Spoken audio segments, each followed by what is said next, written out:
Welcome to This Explainer. Today, we're diving into the life of an absolute icon. We are looking at an entertainer who took her perceived flaws, totally weaponized them, and achieved legendary greatness. I'm talking about an artist who conquered music, film, and theater by doing it completely her own way, Barbra Streisand. Her journey is just a brilliant masterclass in how fierce individuality can literally rewrite the rules of an entire industry from the ground up. Imagine launching your career, pouring your heart and soul out on stage, and having critics describe your appearance with these exact ridiculous words. Amiable anteater, furious hamster. No, seriously, that is exactly what Barbra Streisand faced in her early days. But rather than letting that intense scrutiny break her, you know what she did? She used it. She faced immense pressure from executives and the press to conform to these traditional cookie-cutter beauty standards. But she chose authenticity over conformity every single time, proving them all wrong by leaning right into the very things people criticized. Section 1. The Spark in the Dark. To understand that level of unwavering determination, we really have to go back to the beginning. We're starting with the emotional core of her story, the early adversity that fueled this immense drive. Her foundation was built on intense childhood trauma and hardship in Brooklyn. She suffered the profound loss of her father, Emmanuel, when she was barely over a year old. This sudden tragedy left her with this lifelong sense of loss, but also a deep, burning need to achieve greatness in his memory. Add to that the daily challenges of growing up in poverty and the heavy emotional toll of a deeply unsupportive mother who actually discouraged her dreams, literally telling her she just wasn't pretty enough for show business. Dealing with that severe lack of maternal support, that could easily crush a young person's spirit. But for Streisand, it didn't. Instead, it became the ultimate fuel. Section 2. Defying the molds. This brings us to her early career, and this is where her refusal to conform became her absolute greatest asset in what was a heavily male-dominated industry.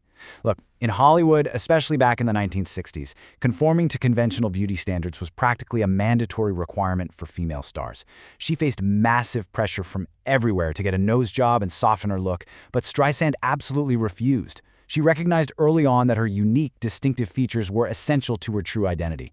Plus, she was terrified that altering her nose might actually change her unique vocal resonance. She didn't want to look or sound like everyone else, right? She wanted to be unmistakably Barbra. And this singular, defiant decision really set the tone for her entire career.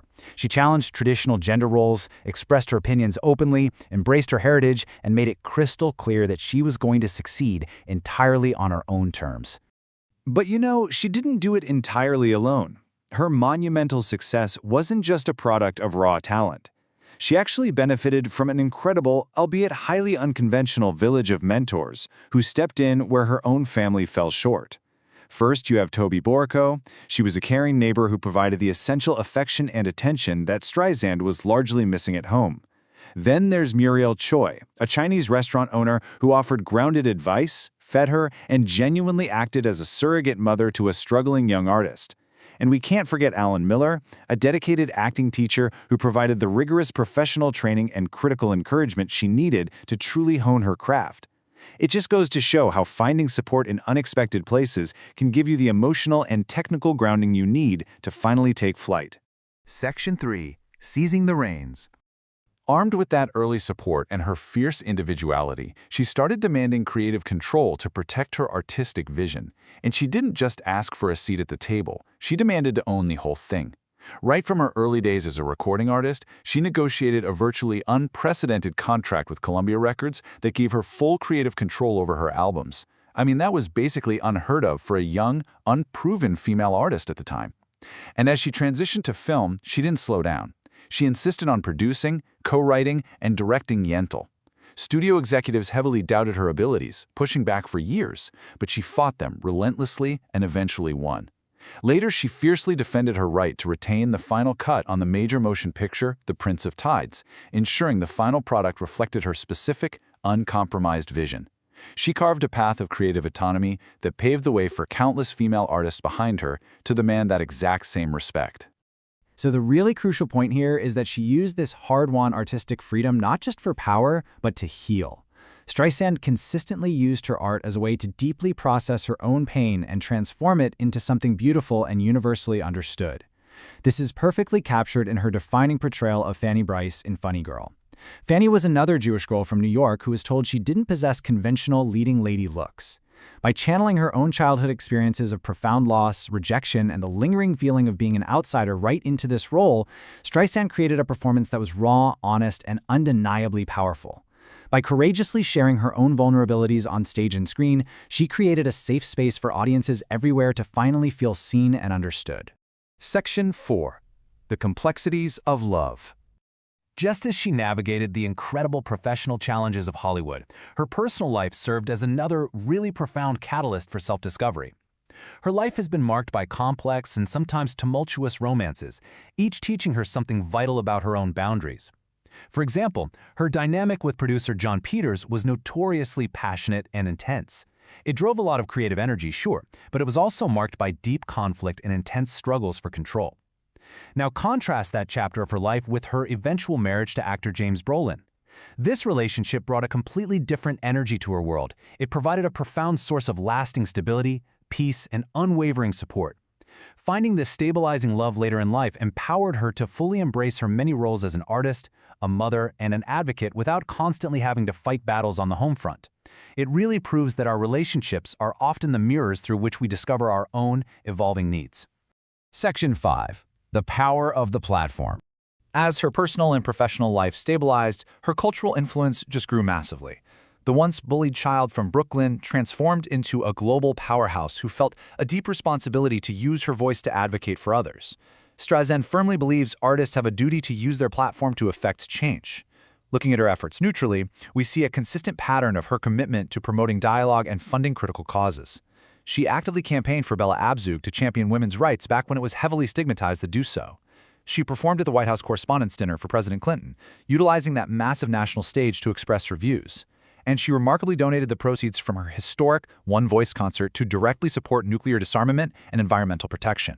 She's always recognized the sheer power of art and celebrity to raise crucial awareness, fund movements, and challenge societal assumptions. Section 6. Forgiveness and Enduring Legacy. Ultimately, her hero's journey isn't solely defined by her outward commercial success, her groundbreaking contracts, or even her activism. It is deeply defined by her inward path to peace.